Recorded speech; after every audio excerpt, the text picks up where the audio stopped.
Pozdrav drugari, dobrodošli na kanal Kuhaj i peci i u moju malu kuhinju. Danas pripremamo jedan hljeb, onako aromatičan hljeb, vrlo zahvalan i pravim ga uglavnom kada mi dolaze gosti jer je jako ukusan. A šta je još osnovno u svemu ovome? Znate kad pravite domaći hljeb on se već sutradan mrvi. Kod ovog hljeba toga nema. A šta doprinosi tome? Kombinacija jogurta i maslinovog ulja. Pa da vidimo šta nam još treba od sastojaka da zamijesimo hljeb.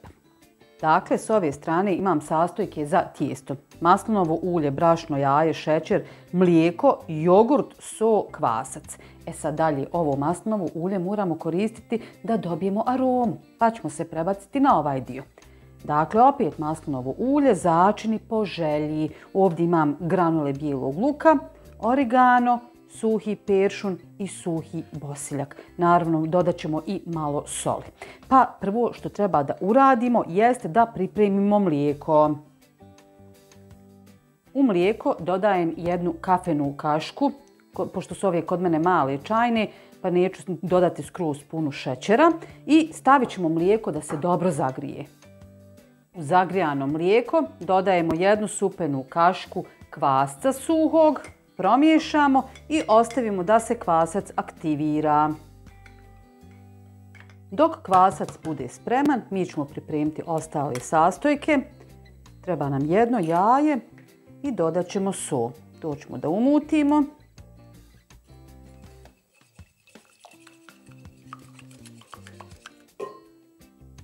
Dodat ću jogurt. Dodajem 3 kašike maslinovog ulja. To tijesto sa maslinovim uljem bude fenomenalno.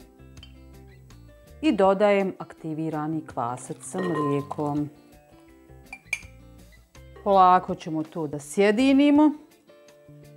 I ostalo nam je samo još da dodamo brašno.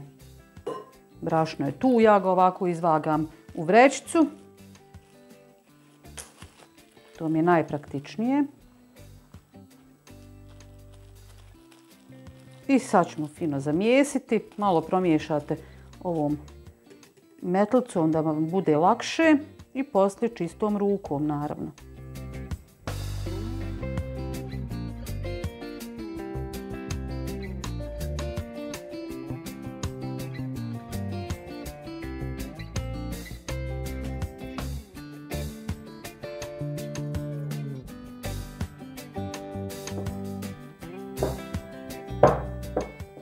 Evo ga, tijesto je gotovo. Trebamo ga sada pokriti da fino nadođe. Ušuškajte ga. Neka se udvostruči pa ćemo dalje nastaviti za poslom.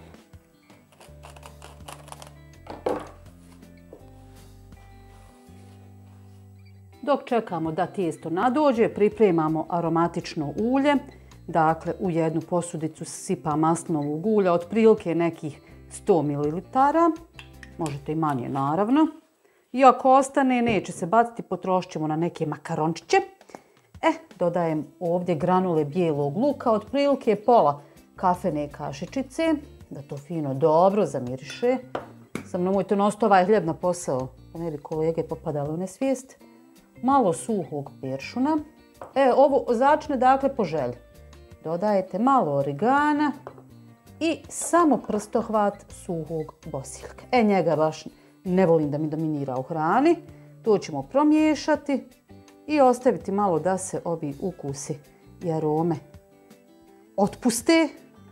I onda pripremamo tijesto. Evo ga, tijesto je nadošlo, sada ćemo ga premjesiti. Treba nam malo brašna da nam se ne lijepi za ruke. Vidite kako je fino mekano. Prebacite ga poslije na radnu površinu i to začas ide.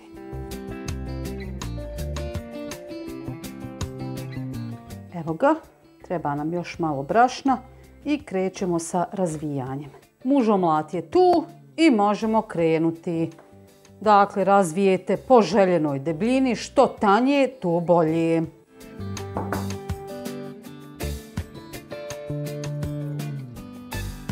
Što volim raditi s tijestom. Nema veze što se ja znam i umeljati, ali ja jednostavno volim tijesto.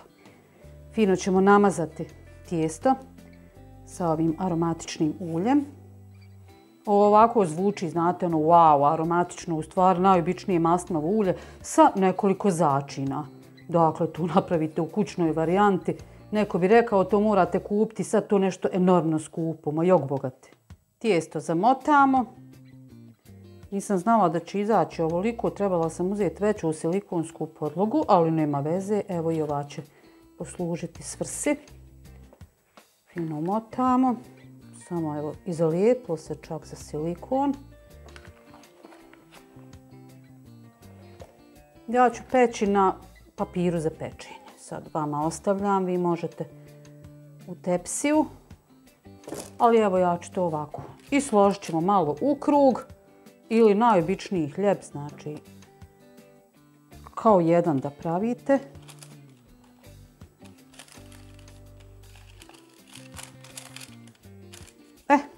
Imam ja još jedno tijesto, idemo dalje. Evo ga, drugi dio. To sam zaboravila da vam napomenem kad sam premjesila. Tako da možete lakše razvijati, da bude što tanje. Ovaj mužomlat mi se baš pokazao efikasan na svim poljima. Vidim i vas malo nasmije, a ja imam dobrog posla s njim. Tako. Mažemo i ovaj dio.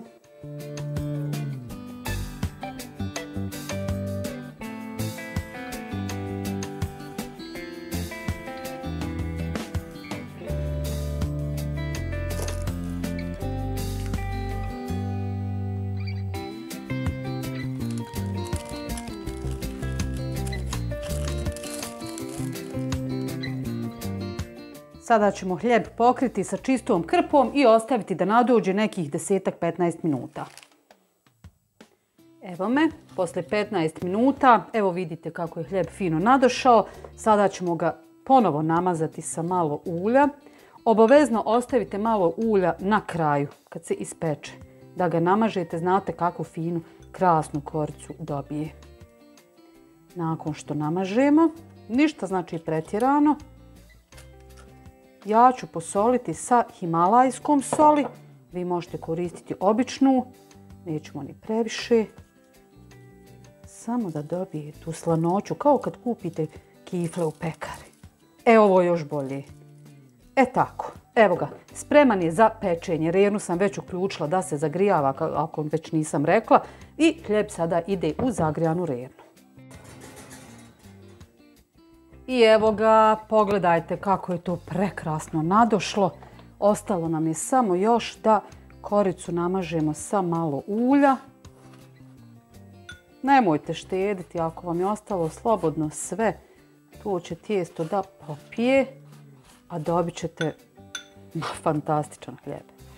Ovo morate isprobati ovako kad vam ko dođe, još kad su zimski dani, pa krompira u rernu, poslije toga onako u vrelu se začas ispeče. Ma, uživancija. Eto, sad ja ispado poguzija. I eto, dragi moji, vidjeli ste vrlo jednostavan hljeb za pripremiti, fantastičnog ukusa. Naravno, ukoliko vam treba manja količina, samo prepolovite sastojke. U svakom slučaju, obavezno isprobajte. Nadam se da vam se ideja sviđa, lajkajte, prijavite se na moj kanal ukoliko to niste, pa se gledamo opet. Ćao!